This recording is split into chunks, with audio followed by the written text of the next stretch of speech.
Graça e paz, seja muito bem-vindo, seja muito bem-vinda. Você está no canal Ensine Palestra. Meu nome é Alex Paulo, é uma grande honra ter a sua companhia. Aqui no canal Ensine Palestra, nós trabalhamos com o ensino da Palavra de Deus. Aqui no Ensine Palestra, nós trabalhamos com o estudo sistemático das Santas Escrituras. Vamos juntos então? Vamos a partir de agora, com muita alegria, com muita emoção, trazer para você mais uma aula aqui da nossa revista Lições Bíblicas, o guia de estudos publicado pela Casa Publicadora das Assembleias de Deus. O comentarista do trimestre, que já está chegando ao final, hoje nós já estamos na lição número 10, é o pastor que tem nos trazido um tema maravilhoso, um tema excepcional, um tema que até então não havia sido abordado, ou uma série de temas, na verdade, que não haviam sido abordados nas nossas escolas e que nós estamos trabalhando, que é a igreja colocando o seu papel, a igreja afirmando a sua posição, os ataques contra a igreja de Cristo, as sutilezas de Satanás nesses dias que antecedem a volta de Jesus Cristo. E o pastor José Gonçalves, nosso comentarista, tem sido muito feliz em trabalhar esses temas. E aqui no canal Ensine Palestra, nós estamos humildemente, com muita alegria, com muito amor, com muita devoção, trazendo para você o nosso trabalho, trazendo para você o nosso comentário. Espero que você aprecie. Se você gostar do vídeo, deixe seu like. Se você gostar do vídeo, comente. É muito importante também o seu comentário. É muito importante a sua participação aqui no canal Ensine Palestra. Vamos então, vamos a mais uma lição aqui no nosso canal.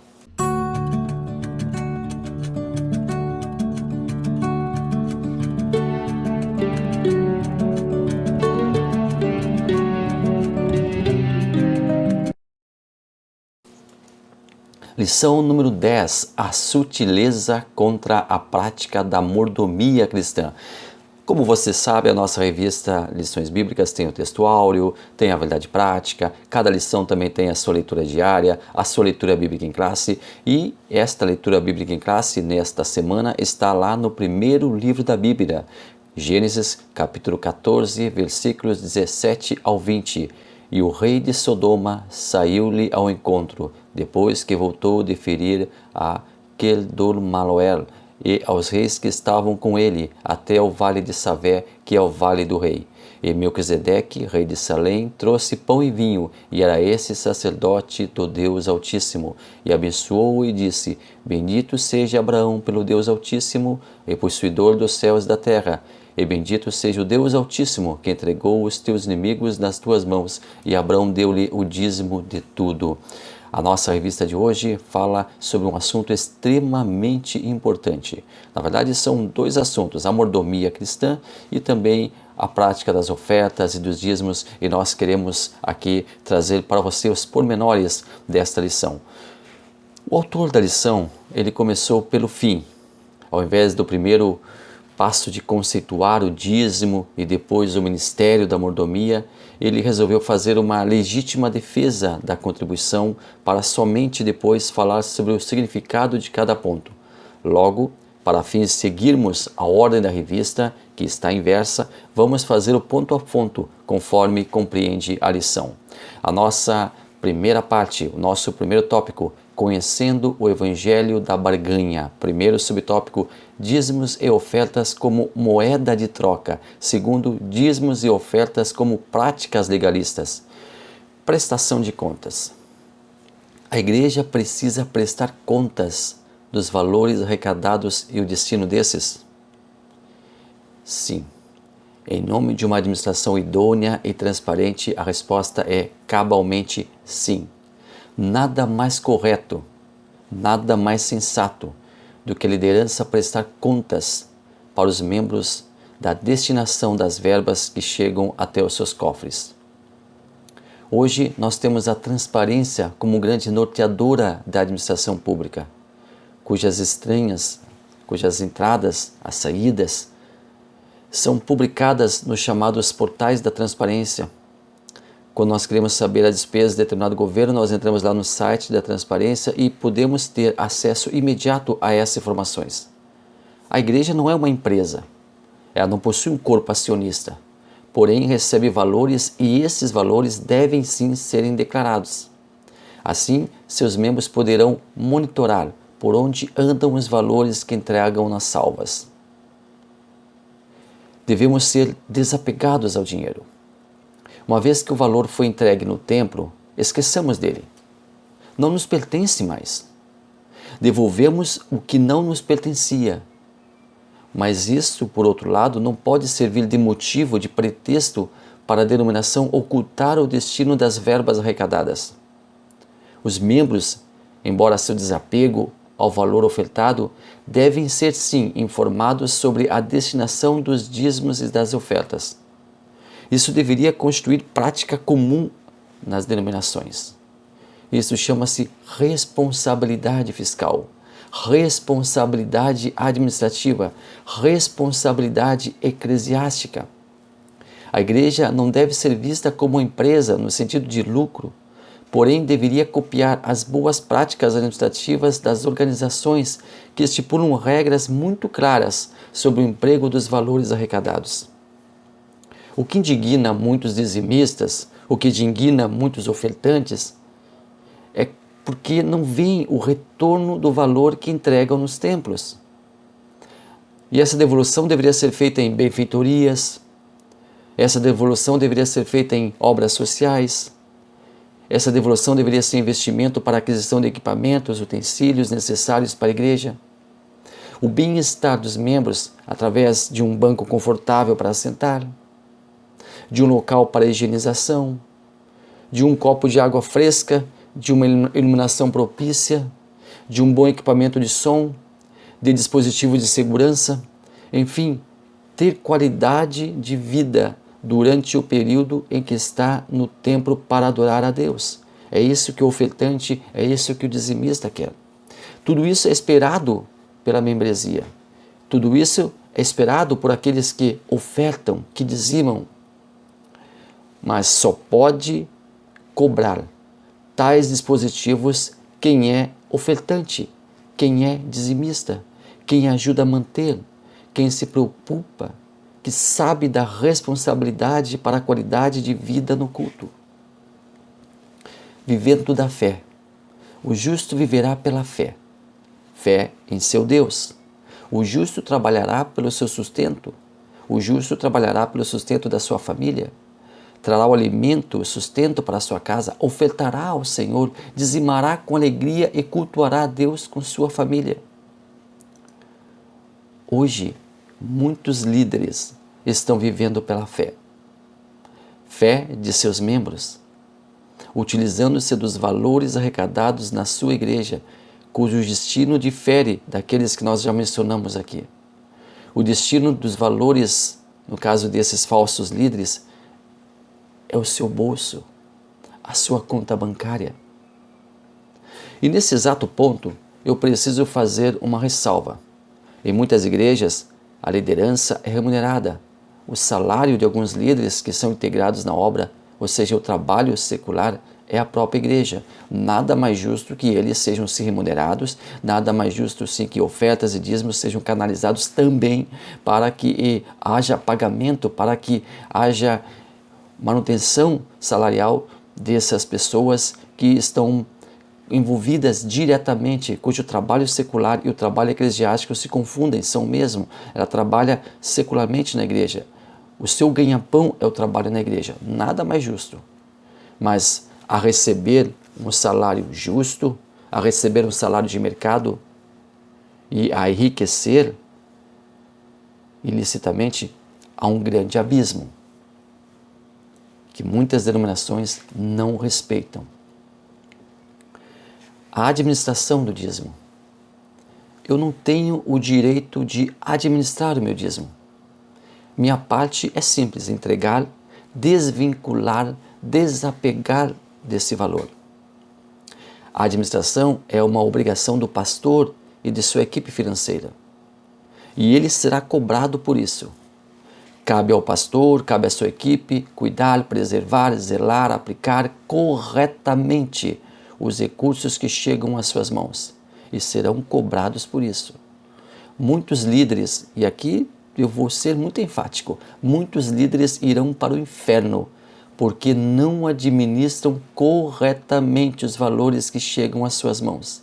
Não têm cuidado com os recursos da igreja. Ponto 2. A doutrina bíblica do dízimo sob ataque. Primeiro subponto, Primeiro subtópico, o dízimo era uma prática da lei. Segundo, o dízimo como contribuição imposta. Na verdade, o dízimo antecede a lei. Muito antes da lei mosaica, o dízimo aparece na Bíblia como forma de agradecimento e honra a Deus. Foi o que nós lemos, foi a nossa leitura bíblica em classe que nós fizemos leitura nessa aula. Abraão, nós vimos ali, deu o dízimo a Melquisedeque, 1/10 de todo o despojo conquistado. Para aqueles que dizem que o dízimo é legalista, que o princípio de dizimar é legalista, aqui está uma excelente explicação. O dízimo veio antes da lei. É impossível associar a prática do dízimo com a lei mosaica, uma vez que muito antes de Moisés apresentar as tábuas da lei, nos tempos de Abrão, que nem tinha ainda seu nome mudado para Abraão, já se tinha manifestação desse ato de liberalidade, dizimar. O dízimo nos tempos bíblicos. O dízimo de Israel consistia em 1/10 de toda a produção anual de alimentos e do crescimento do rebanho, do gado, das ovelhas, sendo que todo 10º animal era santificado ao Senhor. Ao contrário de outras tribos, a de Simeão, a de Levi, não receberam propriedades para si devido a um erro do passado. No episódio da serpente do deserto, a única tribo que ficou ao lado de Moisés foi a tribo de Levi. Como recompensa pela sua fidelidade, Deus escolhe essa tribo, a tribo de Levi, para ser a tribo sacerdotal, um privilégio sobre todas as demais. A tribo de Levi ficou responsável pelas funções sacerdotais. Era sustentada pelas demais que traziam dízimo para sustentar, para manter, para suster os sacerdotes. Terceiro tópico, a doutrina bíblica na mordomia cristã. Mas antes de avançarmos para o terceiro, deixa eu fazer aqui um rescaldo ainda do segundo tópico. Então, o dízimo era assim nos tempos bíblicos, o dízimo era assim para aquele tempo. Mas hoje também nós temos o privilégio de dizimar, o privilégio de trazer para sustentar sacerdotes, sustentar obreiros, sustentar aqueles que ajudam e que são, como nós havíamos falado, trabalhadores na obra de Deus. E sustentar a própria igreja em si. Mas nós já falamos sobre isso, nós já fizemos as devidas ressalvas sobre o assunto. Terceiro tópico, a doutrina bíblica da mordomia cristã. Primeiro, Deus, o Criador e Provedor. Segundo, o homem como despenseiro e administrador das coisas de Deus. Dízimos e ofertas. A oferta. Paulo escreveu aos Coríntios, segunda carta de Paulo aos Coríntios 9 e 7, cada um contribua segundo propôs no seu coração, não com tristeza ou por necessidade, porque Deus ama ao que dá com alegria. Dízimo, 10ª parte. Contribuição avaliada na 10ª parte de um rendimento. Segundo o dicionário bíblico Wycliffe, o princípio bíblico do dízimo é o reconhecimento de que tudo pertence por direito a Deus, inclusive as propriedades dos homens, das quais eles são apenas os guardiões. O dízimo corresponde a um testemunho oferecido em honra a Deus e um reconhecimento de que tudo pertence a Ele. Entendendo o dízimo, devemos entender que quando estamos ofertando, quando nós estamos dizimando, não estamos entregando o dinheiro para o pastor, para o encarregado, para o tesoureiro. Estamos devolvendo a Deus uma pequena parte, 10% do que Ele nos deu. Nós estamos fazendo a nossa parte. O nosso pacto com Deus é que devolvamos para Ele o valor. E assim Ele nos abençoa. Não porque nós estamos devolvendo porque queremos uma bênção, não porque nós estamos fazendo uma barganha. Aqui não existe barganha. Aqui existe uma entrega, aqui existe uma devolução, mas não é algo que vai dizer, não, Senhor, eu te dei 10%, agora eu preciso, eu quero, eu requeiro uma bênção. Não é assim. Não é assim. O dízimo é um sinal de agradecimento. Devemos entender que a bênção não é proporcional ao valor devolvido. Eu tenho que devolver 10% do valor líquido que chega às minhas mãos, apenas isso. O dízimo é um sinal de confiança. Confiamos que, devolvendo a parte que é de Deus, nada nos faltará. Não precisamos ficar preocupados com as contas, se elas vão fechar ou não, se eu vou conseguir honrar meus compromissos. Se eu for fiel a Deus, Ele vai ser fiel a mim. Mas também tem a responsabilidade, a gestão financeira que eu tenho que propor sobre os meus 90%. Eu devolvo 10% a Deus, mas eu tenho que também gerir os 90%, eu tenho que também honrar esse valor que fica em minhas mãos, eu tenho que saber gerenciar esse valor que está nas minhas mãos. Eu tenho que também ter uma educação financeira para que eu possa viver com qualidade de vida. Para concluir, pagar o dízimo, é correta essa sentença, essa afirmação? Não, aqui tem um grande erro. O dízimo não é pago, o dízimo é devolvido. Nós nunca poderemos pagar a Deus. Isso é impossível. Até porque Deus nunca fez essa exigência de pagamento. Ele quer que nós sejamos fiéis a Ele. Ele nos ama e Ele quer que esse amor seja recíproco. Mas por vontade própria, por liberalidade, nós ofertamos, nós dizimamos. Não temos como mensurar o amor, não temos como mensurar, medir o favor de Deus para conosco. A nossa saúde, o nosso alimento, o ar que nós respiramos. Tudo isso se constitui em dádivas que não podemos tabelar. São bens com valor inestimáveis e não tem preço aferido. Pagamento é algo obrigatório, sem negociação. Devolução é atitude voluntária, de livre e espontânea vontade. Ao devolvermos uma terça parte de tudo que recebemos em um mês, estamos nós, de coração, de amor, sendo gratos por Deus, sendo gratos a Deus por tudo o que recebemos. Estamos mostrando a nossa satisfação em servir a Deus, a nossa satisfação em contribuir para a sua obra. Os levitas não precisavam preocupar-se em comprar alimentos, provisões, pois o povo lhes trazia o necessário para o sustento. A tarefa sublime de cuidar das coisas de Deus, do santuário, do tabernáculo e tudo o que girava em torno era feita ao mesmo tempo com amor e dedicação e também sem qualquer preocupação pessoal. E assim se esmeravam cada vez mais os levitas no seu ofício, no seu dever, no seu papel. Hoje não temos mais o tabernáculo, mas temos a igreja. E essa precisa de manutenção, de cuidado, de zelo. Contas, tributos, responsabilidades financeiras a cumprir são supridas com o auxílio das contribuições, sempre voluntárias e liberais, de seus membros. Os dízimos e as ofertas são empregados na manutenção e benfeitorias do templo. Esse é o vínculo principal de ambos. Assim, não faltará dinheiro para pagar a conta de luz, a conta de água, o gás, todos os outros compromissos financeiros. O dízimo e a oferta são necessários e imprescindíveis para os cuidados da obra de Deus. Muito obrigado a você que esteve até aqui conosco, muito obrigado pela sua atenção, muito obrigado a você que nos assistiu. Compartilhe seu vídeo, compartilhe esse vídeo que é seu, compartilhe essa aula que é sua com seus amigos, com seus grupos, e assim você vai estar ajudando o canal Ensino Palestra a crescer, a se desenvolver.